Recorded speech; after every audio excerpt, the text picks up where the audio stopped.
Vamos a orar, hermanos. Padre amado, en esta mañana, Señor, te damos las gracias por tu infinito amor y bondad, Señor, por permitirnos abrir nuestros ojos en esta mañana y estar aquí, Señor, dispuestos a recibir tu palabra, Padre, a glorificar y bendecir tu santo nombre, Padre amado. Señor, en esta mañana colocamos este estudio, Señor, delante de tu presencia, Padre, y pedimos que tu Espíritu Santo sea iluminándonos a cada uno de nosotros, Señor, para que podamos comprender, Señor, la verdad de tu palabra, Señor, para que esa palabra, Señor, pueda ser digerible, Señor, pueda transformar realmente nuestras vidas, bendito Dios. En el nombre de Jesús. Amén. Siéntense, hermanos, pues hemos estado hablando acerca de la doctrina de la salvación y ya hablamos dos aspectos importantes con respecto a la salvación. Estuvo dándonos la enseñanza la hermana Ever y ya vimos dos temas con respecto a la salvación. ¿Se acuerdan cuáles son? ¿De qué nos habló la hermana? Bautismo, nacimiento de nuevo. Nuevo nacimiento, ¿y qué más? De que no nace nada más por agua, sino por la palabra, sale la palabra.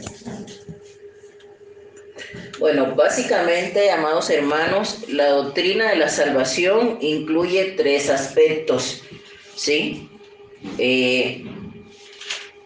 La justificación, la regeneración y la santificación, ¿sí? Justificación, regeneración y santificación. Entonces la hermana en la primera clase nos hablaba de que por medio de la salvación somos justificados, ¿sí? Esa justificación es la justificación como si fuera una justificación por medio de un juez.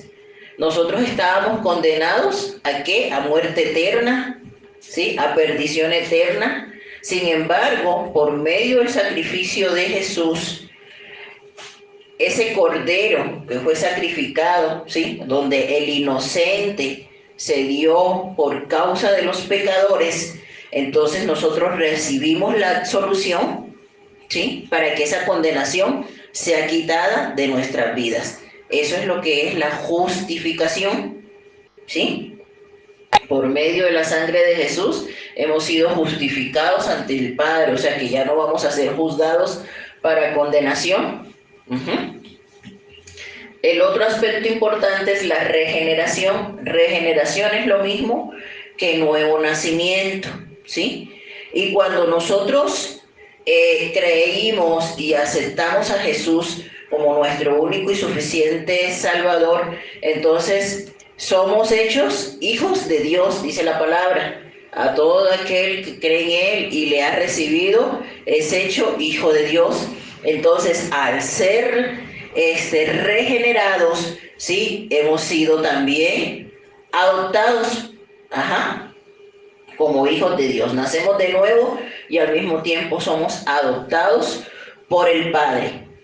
El alma que había sido muerta en sus delitos y pecados, ahora necesita una vida completamente nueva. Esa vida nueva es impartida por medio del Espíritu Santo y a eso es lo que llamamos regeneración. Cuando nacemos de nuevo, cuando aceptamos al Señor, al mismo tiempo nos convertimos en hijos de Dios y a eso es lo que le llamamos adopción. Entonces, Dios pasa a ser nuestro Padre, ¿sí? Nuestro Padre Celestial, y nosotros pasamos a ser parte de la familia de Dios.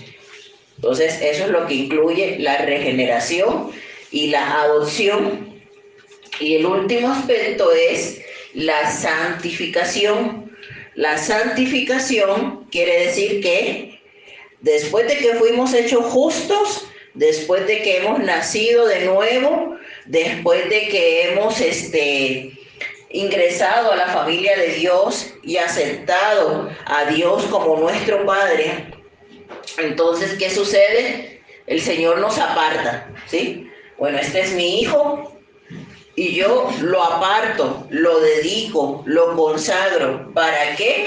Para mi servicio, ¿sí? Esta persona fue comprada por mi sangre, dice el Señor, y ya no se pertenece a sí mismo, ahora me pertenece a mí. Entonces, como hijo mío que es, lo tomo y lo consagro para mí. Básicamente, esos son los tres aspectos de la salvación, ¿sí? Justificación, regeneración y adopción, y santificación. Son los tres aspectos de la salvación.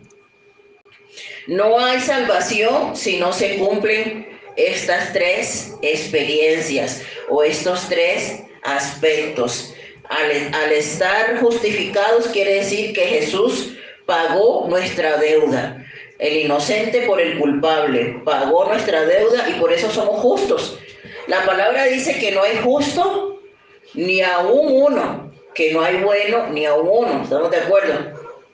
Que no hay nadie bueno y no hay nadie justo. Sin embargo, la palabra dice que la oración del justo puede mucho. Entonces, ¿cómo es eso? ¿Hay justos o no hay justos? Humanamente ninguno de nosotros es justo. Humanamente ninguno de nosotros es bueno. ¿Estamos de acuerdo? Pero ¿qué es lo que nos hace justos? ¿Qué es lo que hace que el Señor diga, bueno, la oración del justo puede mucho? ¿Qué es lo que hace esa diferencia? La sangre de Cristo. Entonces, por eso somos nosotros llamados justos, ¿sí? Aunque en nuestra humanidad no lo seamos, el Señor por medio de su sangre nos justificó y nos hace justos ante el Padre. Amén. Al estar regenerados quiere decir que somos nuevas criaturas, ¿sí? Dice la palabra, aquí todas las cosas viejas pasaron y todas son hechas nuevas. Entonces, al ser regenerados quiere decir que somos nuevas criaturas y que esa vida desordenada que nosotros llevábamos antes es totalmente cambiada, ¿sí? Eso es lo que quiere decir que somos nuevas criaturas, que somos regenerados. Al ser adoptados quiere decir que somos hijos de Dios, que ahora ya no solamente somos creación, sino que también somos hijos, ¿sí? Todas las personas que andan por ahí, que no han aceptado a Jesús en su corazón, que creen pero no lo han recibido en su corazón, como dice Juan, son criaturas, pero no son hijos, ¿sí? Porque hay personas que dicen, no, es que todos somos hijos de Dios. Eso no es lo que la Biblia enseña. La Biblia enseña que los que creen en Él y le han recibido, entonces son llamados hijos de Dios. ¿Por qué no basta solamente con creer? Porque la Biblia dice que hasta los demonios creen y tiemblan. Los demonios también creen, los demonios también conocen la Biblia, pero eso no es suficiente. ¿Qué es lo que necesita para realmente ser un hijo de Dios? Creer en Jesús, aceptarlo en nuestro corazón como nuestro Salvador, y entonces ahí sí pasamos a ser llamados hijos de Dios y miembros de la familia de Dios. Amén. Entonces, al estar justificados, al ser regenerados, al ser adoptados, entonces viene el siguiente paso. Somos santificados, ¿sí? El Señor entonces nos separa para poder servirle a Él. Amén.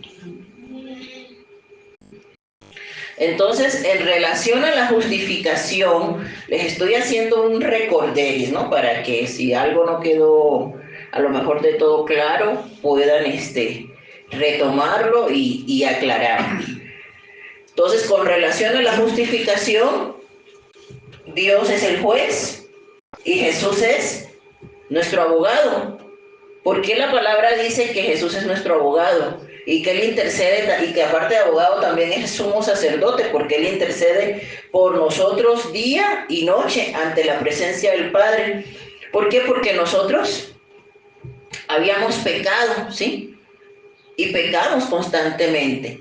Y pecado quiere decir transgredir la ley. Por eso este término de justificación es un término legal, porque nosotros lo que transgredimos al pecar es la ley de Dios. Al transgredir la ley de Dios necesitamos un abogado, ¿cierto? Todo aquel que transgrede la ley y es condenado necesita un abogado. Entonces Jesús funge como nuestro abogado, ¿sí?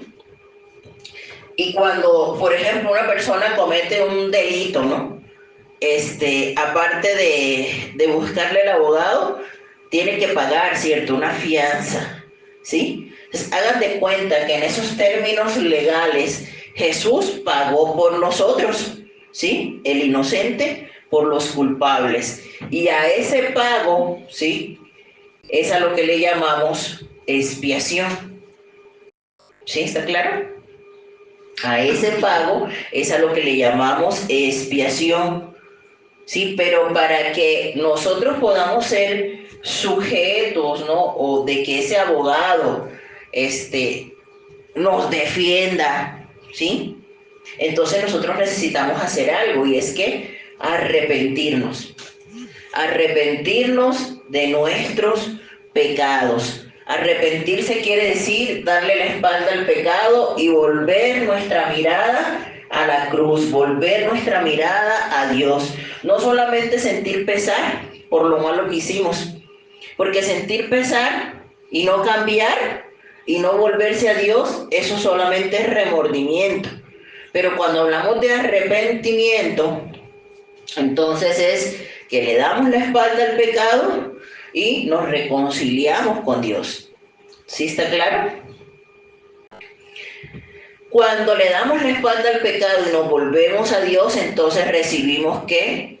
El perdón o la remisión, ¿sí? Perdón o remisión. Cuando escuchen esa palabra de la remisión de nuestros pecados, es el perdón de nuestros pecados. Y eso se recibe ¿por qué? Por fe.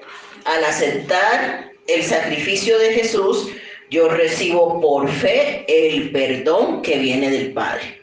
Amén.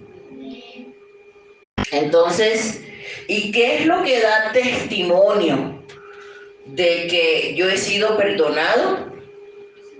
¿Quién nos da esa certeza de que yo he sido perdonado? El Espíritu Santo.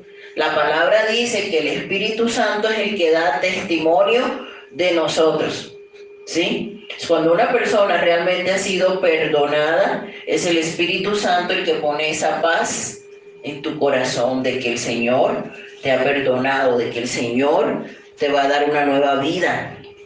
Entonces, a partir de que todo eso ha sucedido, de que yo he sido justificado, de que Jesús se ha convertido en mi abogado, entonces yo tengo que empezar a vivir una vida cristiana completamente nueva. Y esa vida se tiene que caracterizar por obediencia al Padre. Entonces, en esa nueva vida, Dios es mi Padre, ¿sí? Cristo, el unigénito Hijo de Dios, que dio su vida por mí, ¿sí? Ya no voy a estar pecando porque ya Cristo me compró, y cuando Cristo me compra, entonces ya yo no puedo hacer mi voluntad, sino la voluntad de Dios, ¿sí? Yo acepto que el Señor es mi Señor, y al aceptar que Jesús es mi Señor, entonces viene un cambio completamente a mi vida, donde yo voy a decidir obedecerle a Él. Amén, hermanos. Entonces sí va quedando claro en qué consiste la justificación. Con respecto a la santificación, la palabra dice que Dios es santo, ¿sí? Y la palabra dice, sed santo, se me fue el gallo. Sed santo porque yo soy santo, ¿sí? Entonces el Señor no puede estar, ¿verdad?, en un corazón donde hay pecado, donde el corazón está contaminado completamente por el pecado. Entonces por eso también al yo ser hijo de Dios y al verse esos frutos de arrepentimiento en mi vida, ¿sí? Yo tengo que ser apartado por Dios y consagrado por Dios.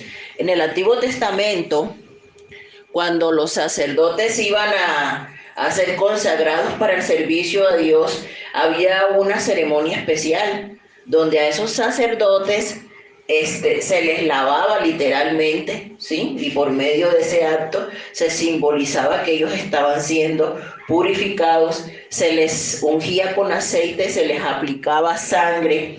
Ahorita vamos a hablar de estos 3 elementos, ¿sí? Y todo eso era ¿para qué?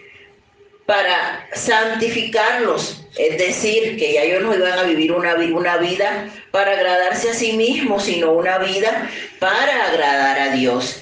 Y todas esas bendiciones, amados hermanos, de las cuales hemos estado hablando, justificación, regeneración, adopción, santificación, son bendiciones que nosotros recibimos debido a la muerte expiatoria de Cristo.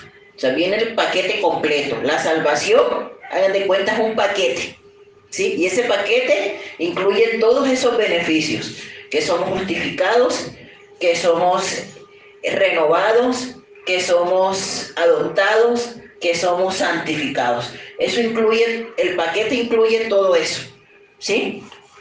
No hay salvación si no incluye esos aspectos. Amén.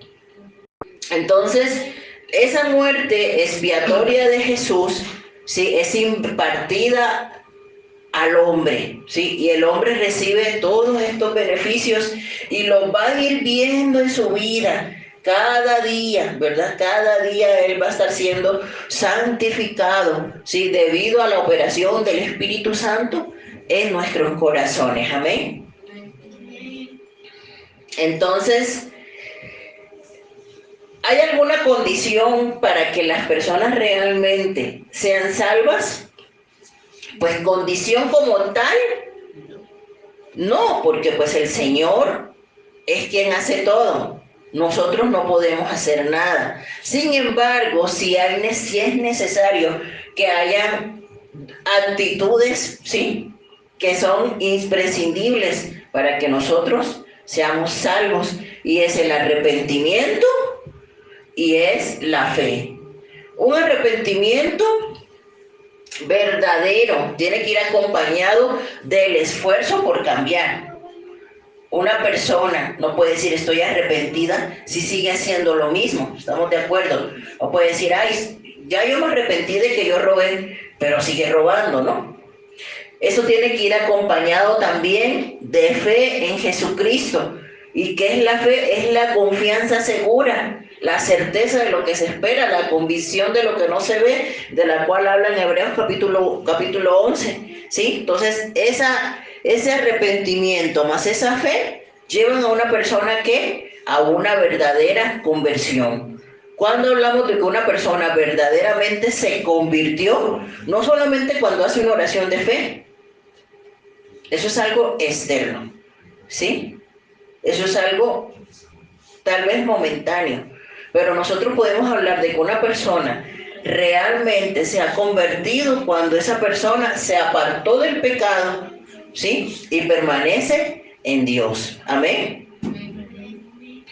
Entonces, cuando hablamos de santificación, santificación es lo mismo que santificado, es lo mismo que santo, es lo mismo que consagrado. Y quiere decir, santo quiere decir separado o apartado, ¿sí? ¿Apartado de qué? Bueno, ya fuiste justificado, ya fuiste regenerado, entonces ahora el Señor te aparta y dice, bueno, tú eres mi hijo, tú no puedes estar allá donde está el pecado, donde está la contaminación. No puedes estar allá. Tú tienes que estar acá, apartado para mí. ¿Apartado de qué? Apartado de lo terrenal, apartado de lo humano, ¿sí? Dios, cuando vimos los atributos de Dios, vimos que el Señor era santo, es santo, perdón. es perfecto. Hablamos de la bondad de Dios, hablamos de todos los atributos que el Señor tiene, ¿sí? Atributos comunicables y no comunicables. Entonces, uno de esos atributos que tiene el Señor es la santidad. Y nosotros hemos sido hechos para la gloria de Dios. Y todo aquel, ¿sí?, que ha aceptado al Señor es consagrado para Él. ¿Sí? El Señor lo toma, lo santifica por medio de su Espíritu Santo. ¿Para qué? Para su servicio. ¿Sí? Entonces, el primer aspecto de la santificación es que el Señor nos separa. Y el segundo aspecto de la santificación es que el Señor nos dedica. ¿Nos dedica para qué? Para servirle. Fíjense. Anteriormente, el Señor escogió un pueblo, ¿estamos de acuerdo? ¿Qué pueblo fue? El pueblo de Israel. Dentro de ese pueblo, Él separó a una tribu. ¿Cuál fue? La de Leví. La tribu de Leví, para servirle, ¿sí? Para servirle. La tribu de Leví fue la tribu que el Señor escogió para servirle en su tabernáculo. En el libro de Éxodo, cuando el pueblo empieza a vagar por el desierto, llegan a un punto en el que llegan al monte Sinaí. Ahí Dios le habla a Moisés y le dice: Moisés, vas a hacer lo siguiente, vas a construir un tabernáculo. Y le da las medidas y todo, le dice quiénes son las personas que van a servir, que el mismo Dios, por medio del Espíritu Santo, dice la palabra, los dotó de capacidades especiales para que pudieran construir ese tabernáculo, ¿sí? Y el Señor hace eso con la finalidad de que el pueblo tenga un lugar donde pueda estar en la comunión con el Señor. Y no solamente eso, sino que más adelante en el libro de Levítico instituye leyes, ¿sí?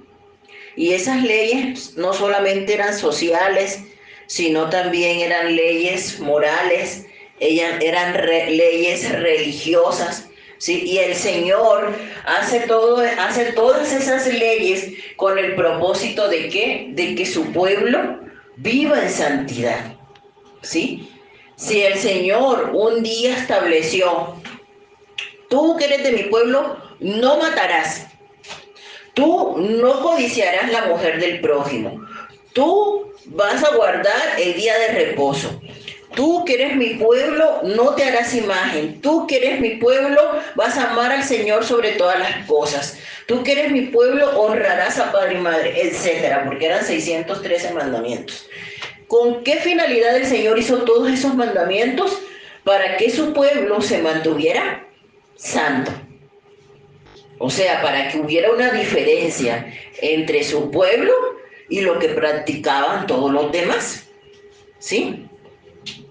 Es para eso, para que su pueblo se mantuviera en santidad. Pero una vez entonces su pueblo estaba en santidad porque Él los había separado, entonces, punto número 2, su pueblo tenía que ser dedicado a Él, consagrarse a Él para servirle a Él.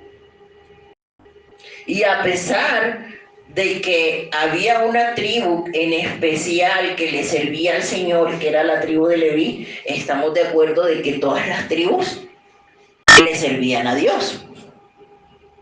¿Cierto? Todas las tribus le servían a Dios. Cuando había que conquistar la tierra, cuando había que ir a una batalla, no iban nada más los levitas, iba todo su pueblo que había sido apartado y dedicado para Él. Pero al mismo tiempo, dentro de ese pueblo, habían personas que habían sido dedicadas para algún servicio especial, ¿cierto? Había personas como Aarón y sus hijos, que fueron dedicados especialmente para el sacerdocio, ¿cierto?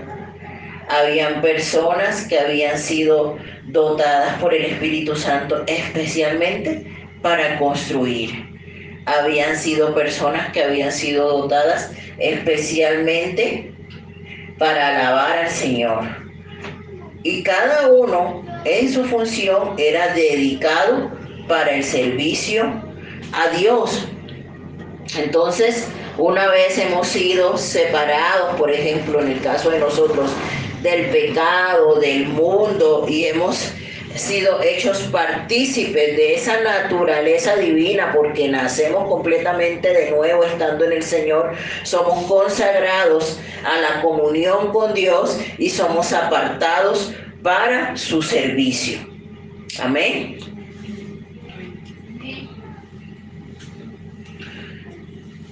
De hecho, en el Antiguo Testamento,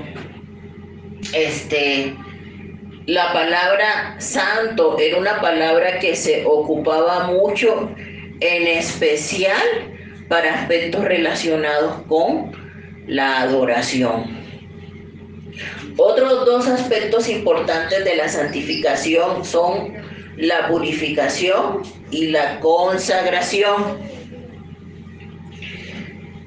El carácter santo de Dios tiene que influenciar a todo aquel que se llama hijo de Dios. Amén. Si yo declaro que Jesús es mi Señor, entonces tiene que haber algo de Jesús en mí, ¿cierto? Es como si tuviéramos como en nuestra familia terrenal, ¿no? A ver, yo no puedo decir, por ejemplo, ¿no? Este es un ejemplo muy común. Los mexicanos dicen, ¿no?, que todos los mexicanos comen chile, ¿no? Y entonces si un mexicano no come chile, ¿qué le dicen? Tú no pareces mexicano, ¿cierto? ¿Por qué? Porque pues el comer chile es algo que caracteriza al mexicano, ¿no? Entonces, así mismo funciona en nuestra relación con Dios. Yo no puedo decir que soy hijo de Dios y odiar a las personas, por ejemplo, ¿no? Porque si yo odio así a alguien, ¿no?, y digo, ay, no soporto a esta persona, me cae gorda, ay, quisiera que pase un tren en la plaza. O sea, ¿qué me van a decir? Oye, pero tú no pareces hijo de Dios, ¿cierto? Entonces, el ser hijo de Dios, el tener a Jesús como nuestro Señor, implica que tiene que haber, ¿verdad?, impregnado en mí la naturaleza de Dios. Implica que debemos tener en nosotros el ADN como hijos de Dios. ¿Y qué dice la palabra? ¿Qué dice la palabra que yo debo de tener como hijo de Dios? Como hijo de Dios, yo debo amar a mi hermano, ¿cierto? Aunque ese amor a veces implica exhortarlo, disciplinarlo, ¿cierto? Porque tampoco nos podemos confundir y decir que amor es alcahuetear, ¿no? Ya hablamos, ¿verdad? El domingo pasado en la prédica hablaba el pastor de el amor a los hijos, y no implicaba alcahuetearles, ¿no? Sino a veces también ese mismo amor nos lleva a disciplinar, a exhortar, a corregir, ¿sí? Pero porque lo amo, ¿no? No porque yo quiera el mal para esa persona. Entonces, al hablar de purificación, amados hermanos, estamos hablando entonces de que el Señor comparte algo de su naturaleza en nosotros, y ya lo hablamos cuando hablamos de la doctrina de Dios sobre los atributos comunicables. Entonces, la limpieza o la purificación es algo que va unido directamente a la santidad. Si yo soy santo, entonces yo tengo que estar limpio, ¿sí? Y poder realmente levantar manos limpias ante el Señor. Entonces, ya he sido separado, ya he sido dedicado, y ahora voy a ser purificado, ¿sí? Dios santificaba a los sacerdotes en el Antiguo Testamento por medio de Moisés, usando agua, usando aceite y usando sangre. Eso lo podemos ver a detalle en Levítico capítulo 8, cuando habla de la consagración, de la purificación de los sacerdotes. Entonces, el Señor, ¿sí? Por medio de Moisés, purificaba a sus sacerdotes. Literalmente se lavaban. Cuando los sacerdotes llegaban al tabernáculo, se acuerdan que había una fuente. Y en esa fuente se tenían que lavar antes de ir a la presencia del Señor. Tenían que lavarse y presentarse limpios ante el Padre. Así también, hoy día el Señor nos purifica, pero ya no usamos agua, ¿no? No puedo decir, mire hermana, para purificarlo, venga, lo voy a zambullir en el agua. No, ya no es así, ¿verdad?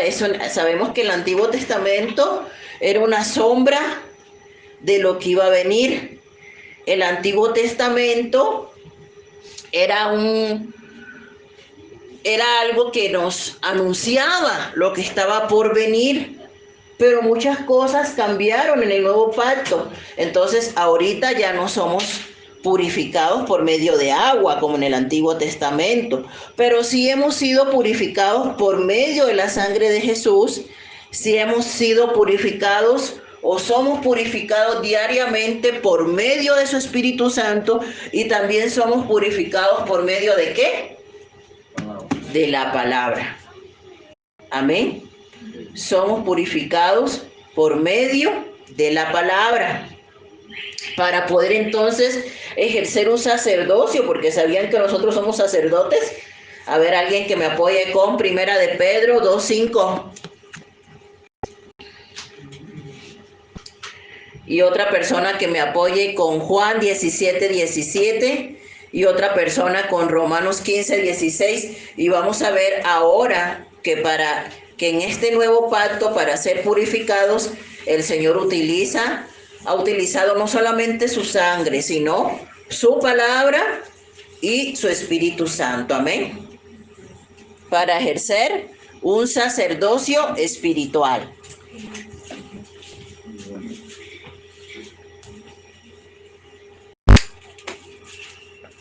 Segunda de Pedro 2:5.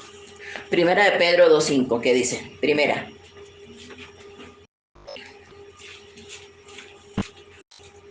Vosotros también, como piedras vivas, sed edificados como casa espiritual y sacerdocio santo, para ofrecer sacrificio espiritual aceptable a Dios por medio de Jesucristo.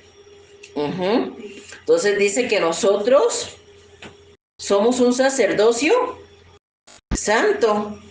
¿Por medio de qué? De Jesús, ¿sí?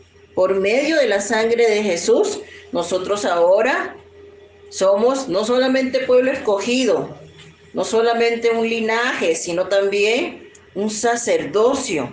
Amén. Juan 17:17, ¿qué dice? Santifícalos en tu verdad. Tu palabra es verdad. Santifícalos en tu verdad. Tu palabra es la verdad. Entonces, ¿cuál es el otro elemento que el Señor utiliza para santificarnos? Su palabra. Amén. Romanos 15:16, ¿qué dice? Dice, para ser ministro de Jesucristo a los gentiles, ministrando el Evangelio de Dios, para que los gentiles les sean ofrenda agradable, santificada por el Espíritu Santo. ¿Santificada por quién? Por el Espíritu Santo. ¿Sí? Entonces,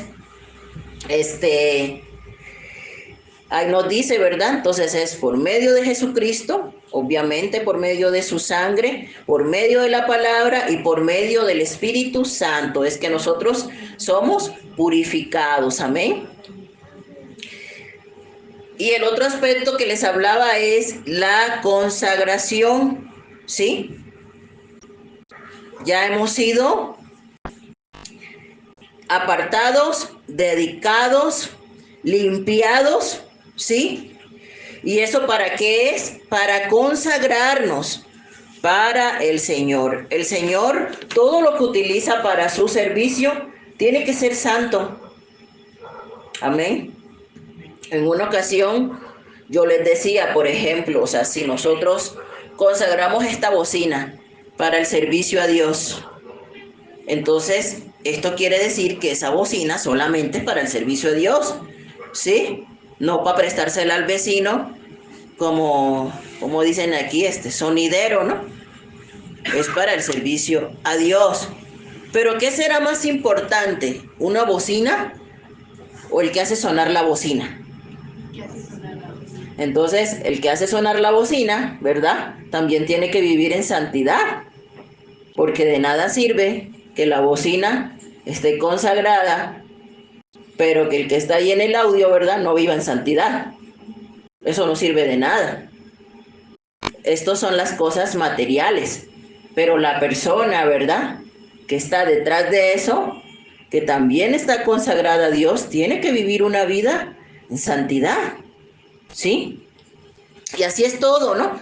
Todo en nuestro servicio a Dios se consagra, sí, las cosas materiales, como en el Antiguo Testamento, ¿verdad? Pero más que las cosas materiales, nuestra vida misma tiene que estar consagrada al servicio a Dios, ¿sí? Porque de nada vale, ¿verdad?, que esta bocina a lo mejor suene bonito, ¿sí?, pero que el corazón de la persona que la hace sonar está feo. No pasa nada, ¿verdad? Entonces, necesitamos nosotros vivir en santidad, porque estamos consagrados ¿a qué? Al servicio a Dios. Y la palabra dice, sed santos, porque yo soy santo. Amén. Él demanda de nosotros santidad. Amén. Entonces, ¿de qué manera debe vivir un pueblo santo? Bueno, en el Antiguo Testamento el Señor le dio a su pueblo leyes que se encuentran en el libro de Levítico para que pudieran mantenerse en santidad. Pero hoy, ¿sí?, nosotros, por medio del Espíritu Santo, cada día luchamos contra tres enemigos. ¿Que quiénes son? ¿Quiénes son esos tres enemigos, iglesia?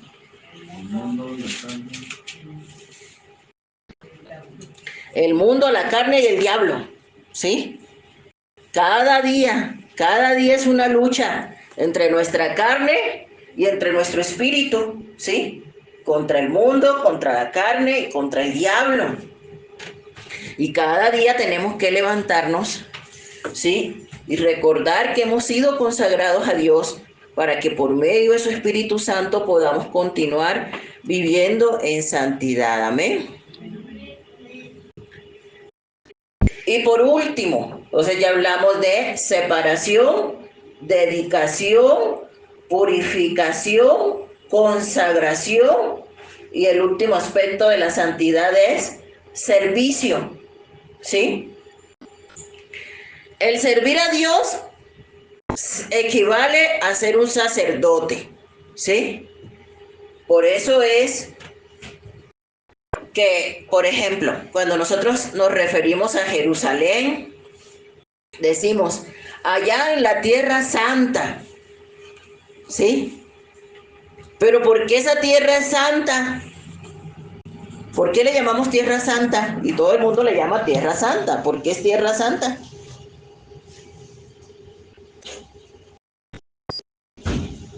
Porque fueron los caminos donde anduvo Jesús. No, ¿por qué? Por el pueblo de Israel, ¿no? Por el pueblo de Israel, ¿sí? Que fue un pueblo apartado para el Señor, ¿sí? Que fue un pueblo, el pueblo que el Señor escogió y estableció aquí en la tierra y la denominó su nación santa, ¿sí? Por eso. Pero cuando nosotros que también hemos sido llamados pueblo santo, ¿sí?, dejamos contaminar nuestra vida por el pecado, entonces ese pecado, ¿qué hace? Nos empieza a alejar de Dios y del servicio a Dios, porque el servicio a Dios es un resultado de nuestra santidad. El servicio a Dios es un resultado de que hemos sido escogidos y separados para Dios. Amén. ¿Por qué le servimos a Dios? Porque hemos sido apartados y consagrados para Él, para su servicio. Por eso le servimos a Dios. Amén. Porque somos su pueblo escogido, nación santa, real sacerdocio, dice la Biblia. Entonces un sacerdote, si la Biblia dice que usted es un sacerdote, en el momento en que usted acepta a Jesús en su corazón, usted viene a ser parte de ese pueblo santo, de ese pueblo escogido. ¿Sí? Usted viene a ser un sacerdote. Entonces, ¿habrá lógica en que haya un sacerdote que no sirva? Si sabemos que en el Antiguo Testamento los sacerdotes fueron escogidos, ¿para qué? Para servir en el templo. Entonces, ¿qué sería lo ideal? Que todos sirvan en algo. Eso es un pueblo santo. Eso es una nación de sacerdotes, donde todos tienen que servir en algo. ¿Por qué? Porque todos fueron santificados, porque todos fueron apartados. ¿Y apartados para qué? Para el servicio a Dios. Amén.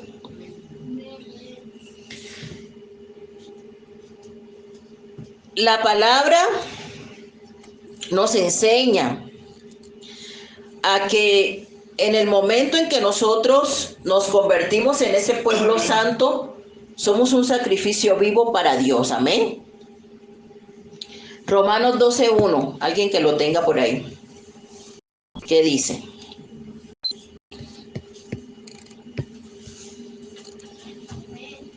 ¿Qué dice?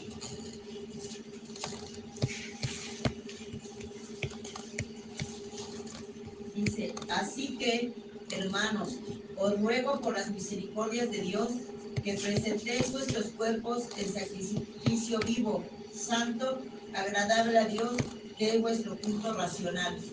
Entonces la palabra dice que yo soy un sacrificio vivo. Amén. Si yo soy un sacrificio vivo, entonces yo tengo que presentarme al Señor con un olor agradable. ¿Estamos de acuerdo? Porque el sacrificio ahora soy yo. ¿Sí? El sacrificio en un momento fue Jesús, pero asimismo mi vida es un sacrificio para Dios. Dice la palabra que nosotros presentemos nuestros cuerpos, ¿verdad? Como sacrificio vivo. Y que ese es nuestro culto racional. ¿Cuál es tu mejor culto? Que tú mismo te presentes a Dios como sacrificio vivo. Tu mejor culto no es que vengas y dices, ay, qué bonita estuvo la alabanza, qué bueno estuvo el culto. No, ese no es tu mejor culto. Tu mejor culto es que tú mismo te presentes a Dios como un sacrificio vivo, agradable, aceptable para Dios. Amén. Eso es un requisito indispensable. ¿Por qué? Porque nosotros hemos sido llamados a santidad. El servicio que nosotros damos al Señor es un elemento esencial en nuestra santidad. Es lo que le da, en cierta forma, el sentido de pertenecer a Dios. El servicio a Dios tiene que ser algo que va impregnado, unido, atado, ¿sí? Al hecho de que tú seas un hijo de Dios. Cuando eres hijo de Dios, entonces tú quieres ¿qué? Servirle a Dios. ha sido consagrado, ha sido dedicado, ha sido apartado. ¿Pero para qué? No para que no hagas nada, es para que le sirvas a Dios. Amén. Es para que le sirvas a Dios.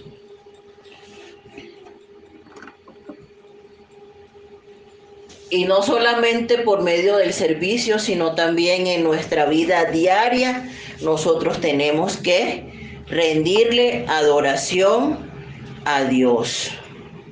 ¿Sí? Decía Pablo en Hechos 27:23, dice, del cual yo soy y al cual sirvo. ¿Sí? Pablo siempre decía, apóstol de Jesucristo y apóstol de Jesucristo, y su carta de presentación siempre era, soy servidor. Su carta de presentación iba junto con el saludo y siempre se presentó, soy servidor del Señor. Esa era su carta de presentación. ¿Sí? Pablo, apóstol de Jesucristo, soy servidor del Señor. ¿Sí? De quien soy y a quien sirvo. Amén. Ahora, el ser santos, ¿querrá decir que somos perfectos? No, ¿verdad? Porque alguien irónicamente dice, ay, ¿te crees muy santo? ¿No? Ay, no, sí, se cree muy santo. ¿No? No, no es que nos creamos, es que somos santos. Porque hemos sido santificados por el Señor. ¿Sí? Cuando alguien te diga así, no, no es que me crea, es que soy santa. El Señor lo dice, pero no santa por mis méritos, sino porque Él me santificó. Y la santificación es una acción progresiva del Espíritu Santo en nuestros corazones, ¿sí? Es instantánea en el sentido de que en el momento en el que el Señor nos hace sus hijos, nos ha santificado por medio de su sangre, pero al mismo tiempo es progresiva. ¿Por qué? Porque todo creyente debe perseguir día a día la santidad y perfeccionarse y consagrarse, limpiándose de toda inmundicia, y eso es día a día. ¿Por medio de qué? Por medio del Espíritu Santo y por medio de la palabra. ¿Sí? Pero hay personas que despectivamente dicen, no, no somos santos. No, sí somos santos. Somos santos. De hecho, si vemos, por ejemplo, cartas como las de Corintios, ¿por qué le escribió Pablo a los Corintios? ¿Se acuerdan? ¿Se acuerdan por qué le escribió Pablo a los Corintios? Porque los corintios no tenían amor, ¿verdad? Tenían muchos dones, pero no tenían amor. Porque los corintios andaban en adulterio, porque el fulano andaba con la madre, con el padrastro, ¿no? Porque tenían problemas de aberraciones sexuales. Los corintios tenían de todo un poco. Eran tremendos. Cuando lleguemos a esa carta de los Corintios, ustedes van a ver todos los pecados que había en la iglesia de Corintios. Sin embargo, a pesar de que Pablo, cada carta que escribía a esos pueblos, ¿verdad? Esas iglesias que él en cierta forma fundó y pastoreaba a distancia, los exhortaba por sus pecados, pero cuando los saludaba les decía, a los santos que hay, ¿no? A los santos que hay en Galacia, a los santos que hay en Filipos, a los santos que hay en Corintios. Pero después de que les decía santos, les decía, y ustedes esto. ¿Por qué? Porque el hecho de que te estés equivocando no quiere decir que no seas santo, porque hemos sido santificados por el Señor. Sin embargo, hay una santidad progresiva que es nuestra lucha diaria. Amén. Por agradar al Señor, y en ese proceso de santificación nos ayuda el Espíritu Santo de Dios. Amén. Entonces necesitamos comprender, ¿verdad? Si está claro, entonces lo que implica que somos santos, implica que somos apartados, dedicados, purificados, consagrados. ¿Para qué? Para servirle a Dios. Amén. De todas maneras, les paso la grabación.